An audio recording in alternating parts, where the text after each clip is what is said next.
நான் ஒரு இடத்துல 10 வருஷமா வேலை செய்யறேன். எனக்கு பின்னாடி வந்தவங்க எல்லாருமே மேனேஜர் ஆயிட்டாங்க.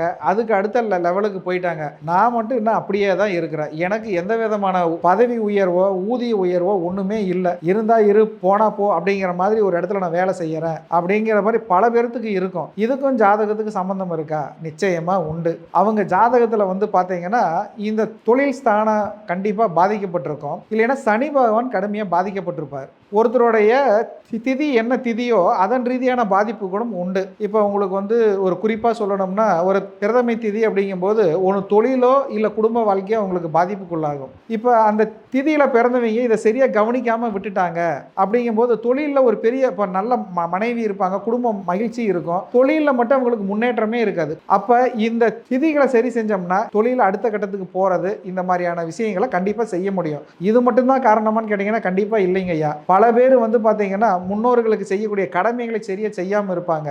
அவங்களுக்கும் தொழில் தடை, வருமான தடை, இந்த பெயர் புகழ் தடை இது எல்லாமே ஏற்படுத்தும். அப்ப முன்னோர்களுக்கு செய்ய வேண்டிய திதி தர்ப்பண கடமைகளை முறையாக நம்ம செய்யணும். அது பாதிக்கப்பட்டிருக்கான்னு பார்க்கணும்னா உங்க சுய ஜாதகத்தை பார்த்தா துல்லியமா சொல்லலாம் இந்த பாதிப்புகள் இருக்கா அப்படின்னு.